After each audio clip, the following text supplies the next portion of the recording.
Then we're going to talk about twisting wrenches and how to make one if you don't have a welder. So these are the wrenches we have here. So it's basically an old flat jaw adjustable wrench with a piece of bar welded to it. So that's what we use here. And so the first one I ever made, I had to twist a bunch of flat bar for a replica hurricane strap. So it was a flat bar that went up the wall and twisted and bent and attached to the rafter. So I was in a welding shop, so I just took some 1/2-inch bar and welded some tabs to it, and it worked perfectly fine.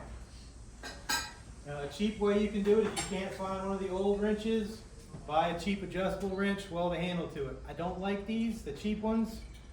The linkage is always loose. It always moves and never stays in the same place. So today, we're going to work on a style that it's not adjustable, but it fits 2 different sizes of material. So the first thing we actually need to do is I need to make a tool to make a tool. I need to find some tongs. Gotta make some tongs first. Gotta make some tongs to make a tool, make a tool. Alright, so the first tool we need is just a simple bending fork. And that's something that's easy to make, and you can make different sizes of them or whatever you need. And it's usually just a piece of round bar bent into a U that clamps into the vise. And they're really handy. You can make scrolls with them too. By just simply inserting material a little bit at a time and bending it.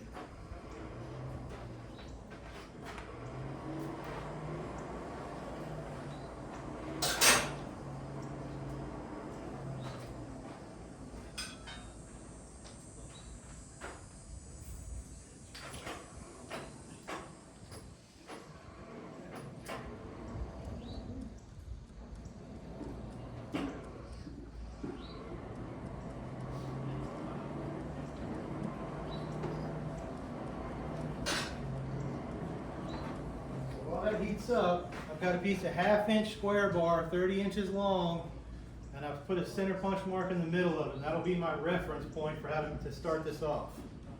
And so the idea is you put your bending fork in the vise, and you basically wrap that around one side, form it to the thickness of material you want, and then you're going to do the same thing with the other side. So you're going to have this big squished S looking thing. And it's an easy way to make a twisting wrench if you don't have a welder, or if you're always using the same size of stock, then you don't have to go back and adjust your wrench every time you're using it.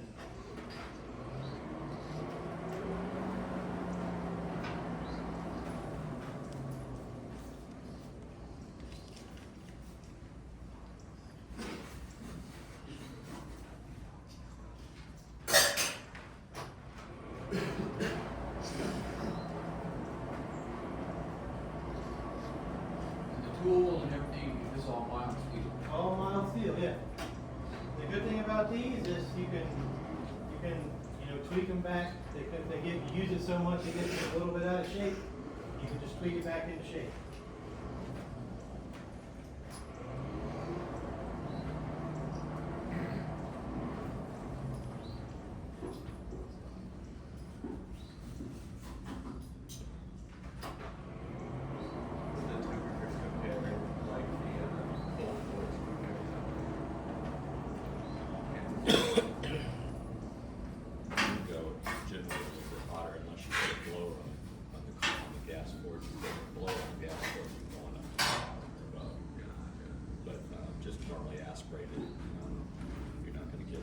Alright, so we're just going to roughly start off by bending this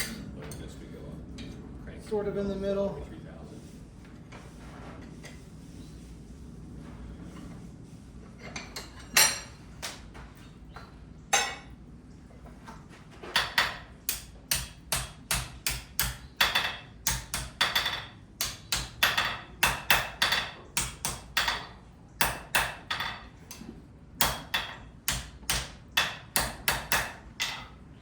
There it is. You can make them bigger, smaller, it doesn't really have to be.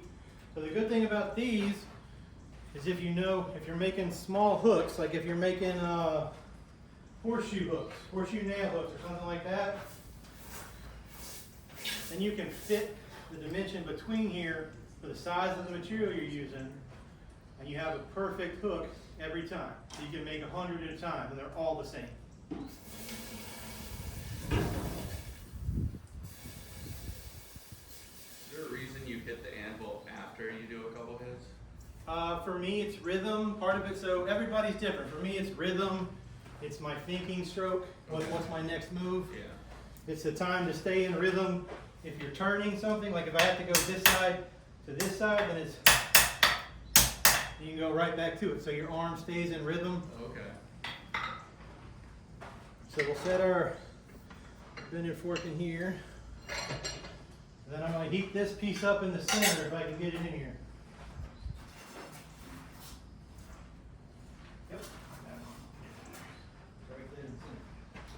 You know that forge is 30 inches wide.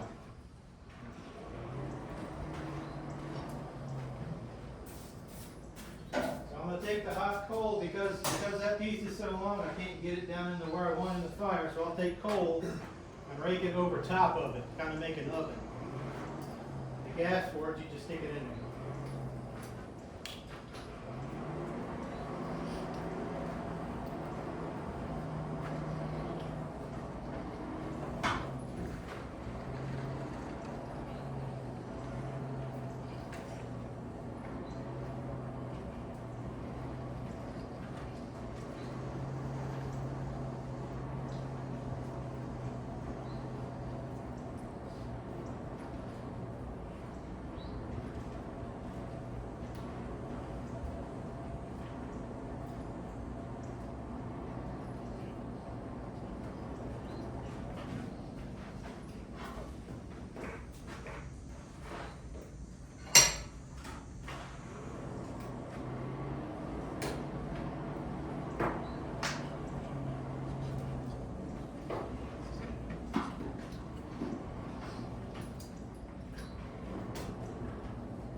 I think that's how it goes.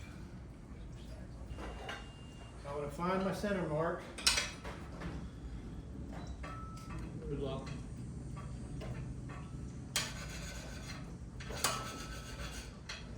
Had it and lost it. Really good.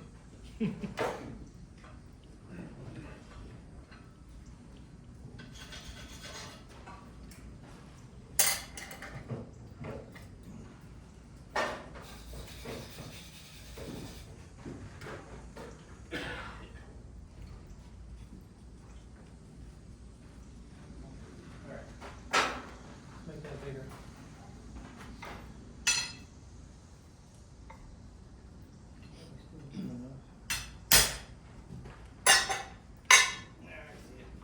Alright, so we want to go about an inch past.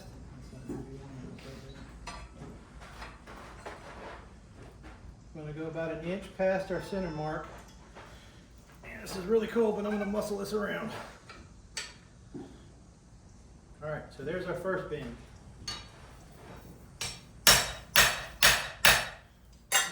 So technically you can just bend a piece of bar like this, make this leg shorter, and make a one-sided twisting wrench if you want to.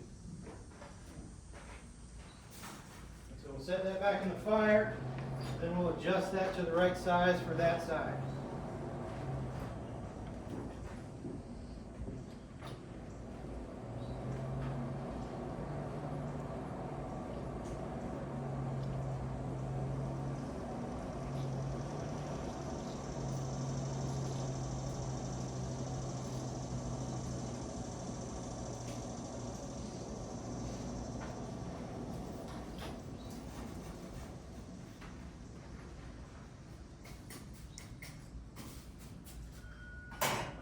Questions?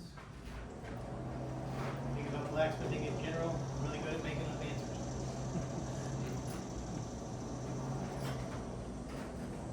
Is there a local source for coal? Yeah. I get mine from, last load of coal I got was from the Greens, Al Green and Dan Green out at Hillsborough off of Dairyland, Dairyland Road. Alright. So we're gonna size this one to 1/2 inch. So you can do it one of two ways. You can do it by hammer, or you can put it in the vise and squeeze it down.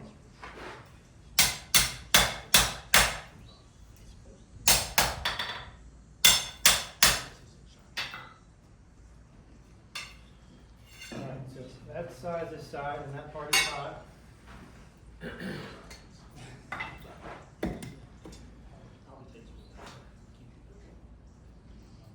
so there's our mark there. I'm gonna have to come in on that side and then that one that way. Alright, so now we'll make the second bend. I'm gonna cool off this one side of it. Because I don't need that side really hot. I don't want it to bend back.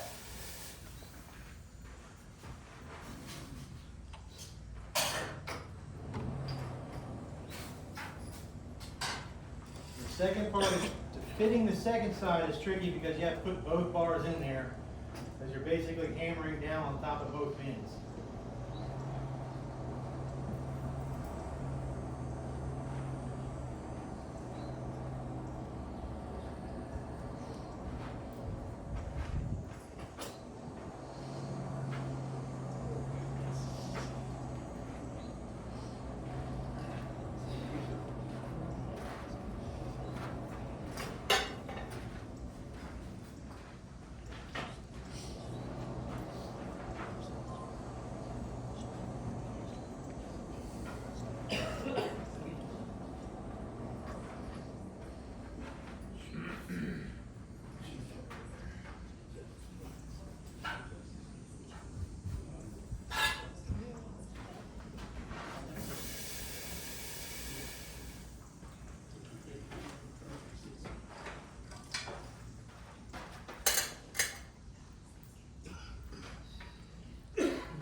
Alright, so there's our basic shape, and that side's still hot. There's our basic shape right there. So what we're going to do is we're going to fit our 3/8. So this is fit for 1/2 inch. I'm going to fit that side for 3/8. Probably still in. So you do this. I might need help with the fold here, dude.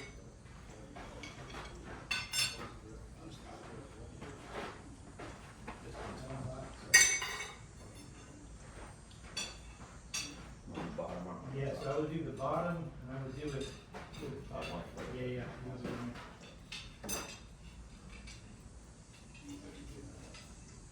So this is why this is a little bit easier if you have help.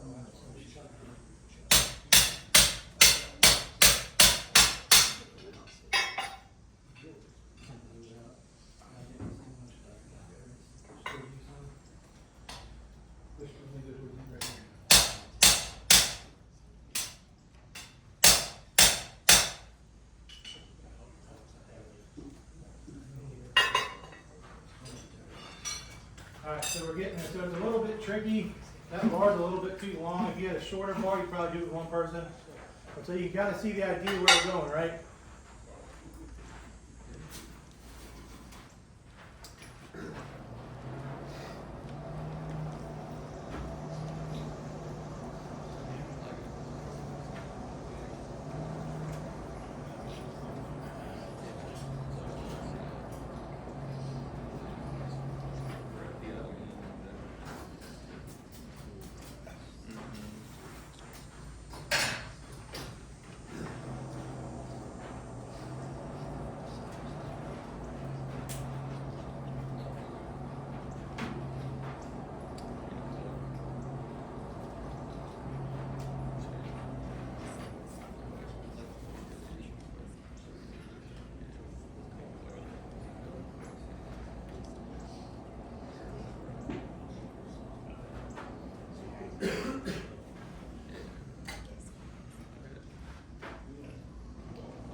So there we have it. Fitted for 3/8 on the small side and 1/2 inch on the big side. And so now you can do whatever you want to do with the handles. Normally you would round these off, not have to round them off, just take the edges off. And typically you put a loop on the end of it, some type of loop, slit and drift, or taper and make a ring so that you can hang it up. But that's a fast, easy way to make a bending wrench or twisting wrench if you don't have a welder. And it never changes sizes. You always know what size it is. So you don't grab it, put it on there and it slips off. Anybody have any questions? Anybody want to see me draw it out, taper a ring? Yeah. Yeah. Want to see that? Okay.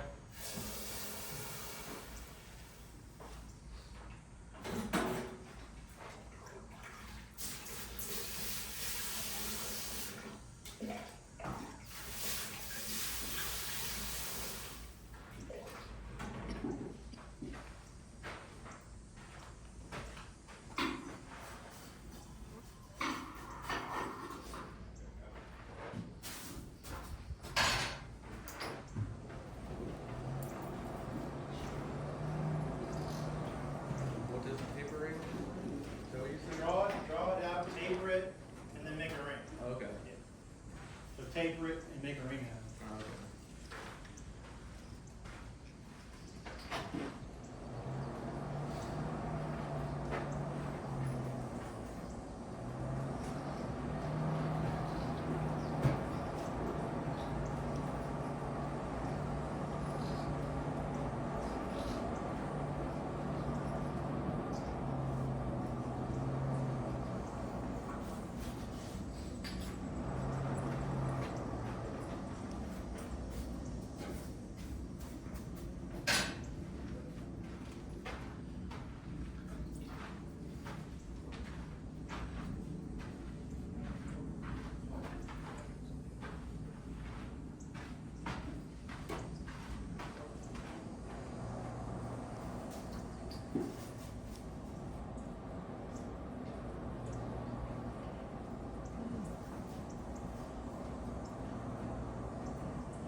So the first thing I'll do is I'll mark the corners down.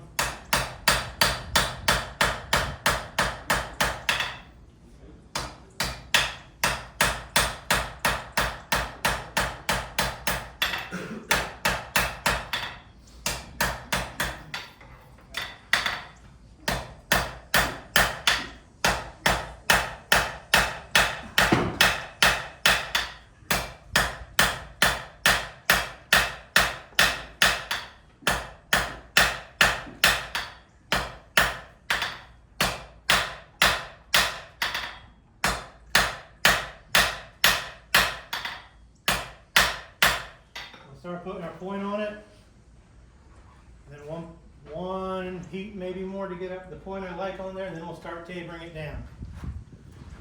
We're going to taper it to about a 1/4 inch, so 1/2 inch stock is 4 times the amount of material as 1/4 inch stock. So if I want a 1 inch circle inside diameter, I need about 3 inches, a little over 3 inches of stock.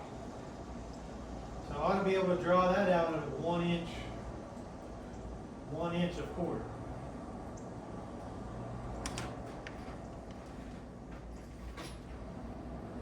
Let's get it good and hot. Let's see if I can do it. See how to dig it.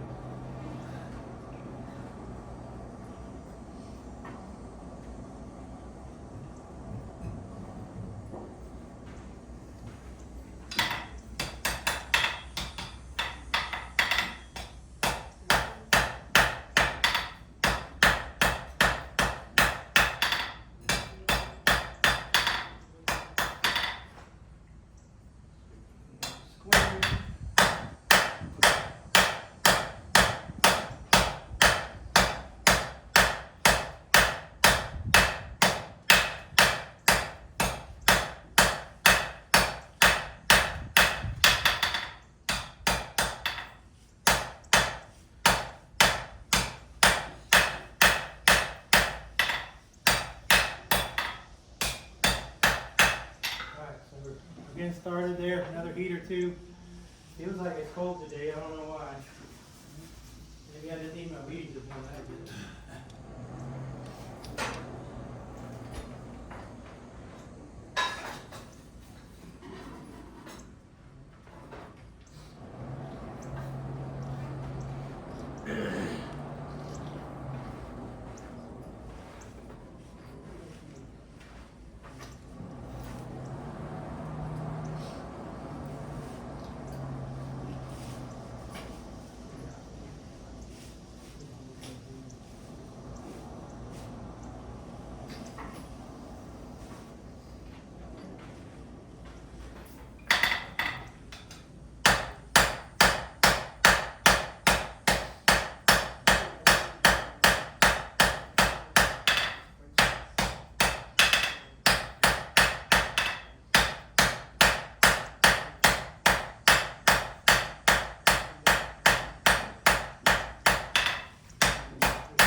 Alright, so I'm gonna put a little decorative set down in there so the ring will loop back onto itself.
That's enough of paper to make a ring. So I just did a little set down in there, like a little decorative element. So the ring will roll right back into there.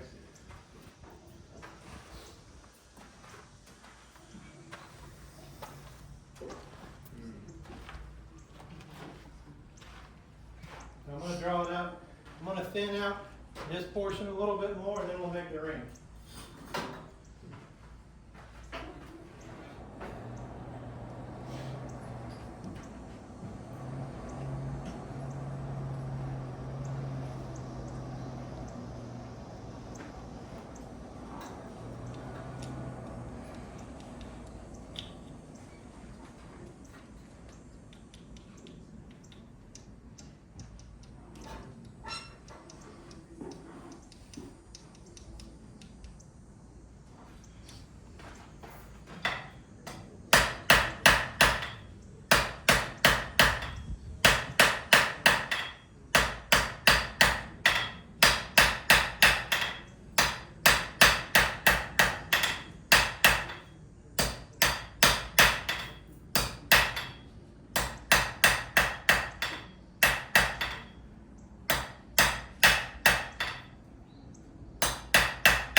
So now it's closer to square now, so it'll look a little bit better. So next heat, we'll round it. And if I got enough heat left in it, we'll make the ring on.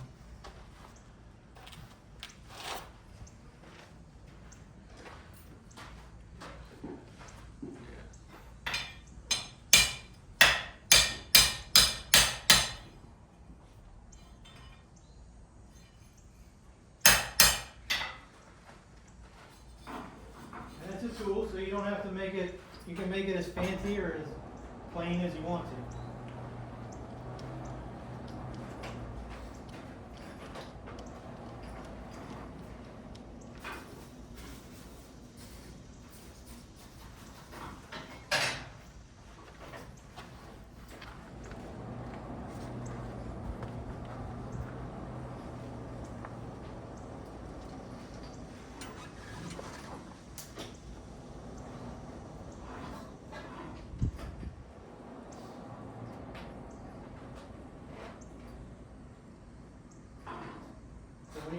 coal fire, you got something really thin in there, you have to keep an eye on. That's why I'm not cranking very much. I've got enough heat built up in here that it'll actually, I probably don't even need to crank it, and it'll heat it to where I want it to. Because you can very easily just burn the tip off of this.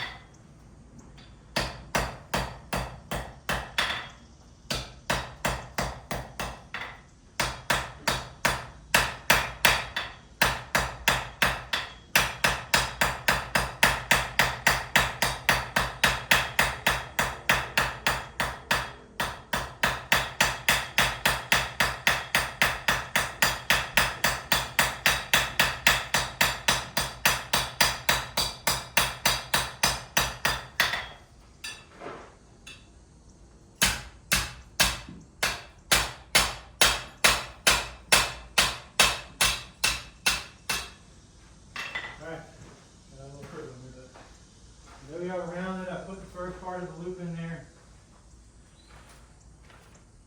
So round it off as much as I care to. You go fully round, you go octagonal, 16-sided, 128, whatever you want to do. So we're going to put this in the fire. We put this in the fire like this, or like this. What do you guys think? Point up, right. Anybody know why we do that? Don't burn it off. You don't burn it off. That's absolutely correct. Plus, it's really awkward to put it in the fire the other way too. When you say burn it off, you mean like it just straight liquefying and just... It literally burns. Yeah. And you can actually burn steel in this and it liquefies it. Oh, okay. Little sparklers. Action Sparklers, going on. it will literally burn. Oh. Yeah. Show. Don't worry, it's Coal Forge Day. Someone's gonna burn it. Someone's gonna burn it. You'll see it sooner or later. I had it close a couple times. She was getting a little sparkly on me. If it looks like a sparkler, you're burning. You're too hot. You're too hot. Yeah. So is it the steel itself igniting?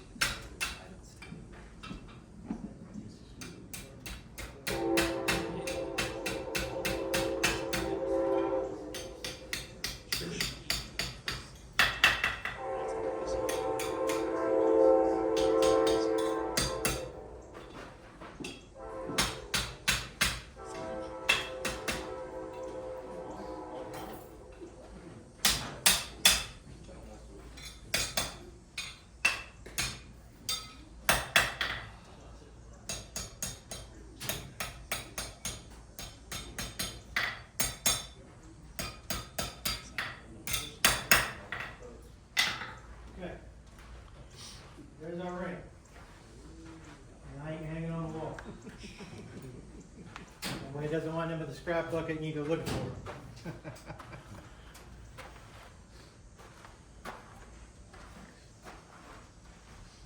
Yes, and so the other end, you can do the other end, you can take the corners off and then grind that off so it's not sharp in your hands, you don't cut yourself. Yeah, for those of y'all planning on demonstrating at the fair, he joked about that, but our rule is if you leave an unfinished piece lying around during the fair and leave it there, it ends up in the scrap bin. Yeah. So you come back and it's not where you want it. Label it if you want to keep it. Yep. We don't have time to fool with it. It goes in the scrap bin. Which one? That's what I'm planning on doing. So if you, like, I don't know if I've seen stuff, like, do you have a, like, if you wanted to, like, mark or, like, write something on that, since that's thicker bar, could you, like, write your name, like, on it? You could take some cold stamps, Yeah, stamp your name in it. okay. Yeah. So then you can write on there, but whatever you write on there is gonna come on. Yeah. But yeah, cool, sense. If you got hot stamps, you can use hot stamps. What's, Anybody know the difference between hot stamps and cold stamps? One's hot, one's cold. One's hot and one's cold. No. They should always be cold. If they're hot and you pick them up, don't pick them up. Hot stamps cut the metal. Sorry. Cold stamps cut the metal. Hot stamps push the metal away to leave the imprint. Like a very sharp fullerene. Yeah. Yeah. And then one's hardened and tempered, the other one's kind of, Yeah.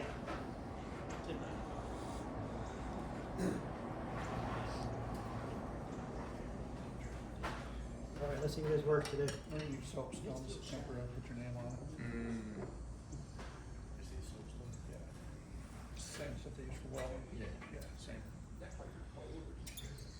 It expands when it gets hot. It does, It's yeah. actual stone, Yeah. but it's almost like chalk. Oh, They easy use way to it fix a lot that. in welding, and you get little round pieces. Yeah. They're like, you know, Some adjustment catfish. A little bit of adjustment required, maybe a little more You can adjustment. actually write on the middle if that, if you want it's big enough. Okay. So you can write on the market. Like I said, it's temporary, it's not just down there, a robot. Yeah, yeah. But it's also good for like if you wanna mark your steel, Mm-hmm. you know, like when he was doing his halfway point, you can do your little dot. Everything else with the soapstone, so the soapstone won't burn off. Well, eventually, but you can usually see Yep, it. Randy's right. When you put it in the fire, you can still see it in there. Kinda like a highlighter. How do you get it off? It just rubs off. Oh, okay. Yeah.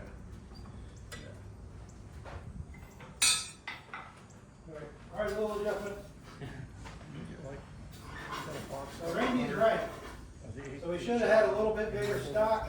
It was on And there. we want to bend. Oh, okay. And you get little holders if you wanna get a little price, you don't.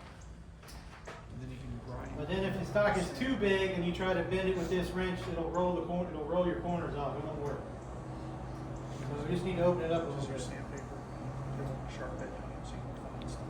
Ready for it. Not to mention, a lot of this, Yeah. especially the cold roll stock, It's not, isn't two-dimensional. yes, right. It is, the hot rolled stuff varies greater than the Yeah. cold roll. Yes. And They have- sometimes they will give you a millimeter size instead of, a metric size instead of, imperial. So it's a ballpark in size. Now, I've done too many times where I made a piece, fit it cold, and it works fine, you heat it up and It it doesn't fit. So what could work? That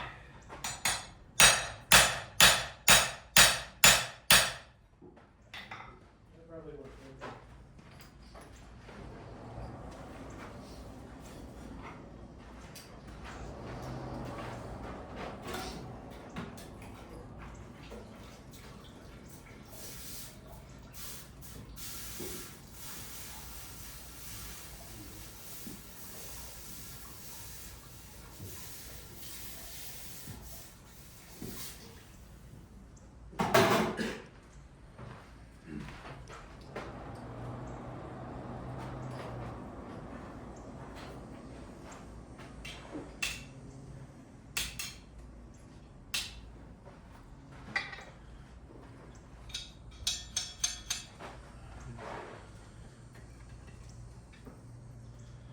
Now watch it be too big now.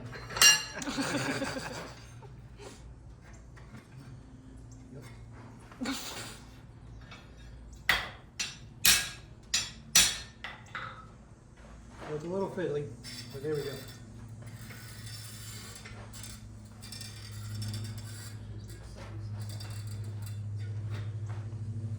So it works. Just need the slight adjustments. And Randy's right. So the way I fix this one is when you bend it, you actually upset the middle portion here. You get a little bit of an upset right there in the middle of the bend. And if you hit right on there, it'll actually open it up a little bit. And so that's what it did to fix it. So there you go. Proof of concept, it works after a little fiddling. You can get it smaller, you just get it up and tap a little bit and smaller. Right, yeah. And trick to straighten out stuff, you do it on the vise. Turn it on the corners. Still bent right here. And now the twist is straight. Quick way to do it. You don't have a wooden mallet or a wooden block. All right, thank you guys. Very good. Oh. There you go.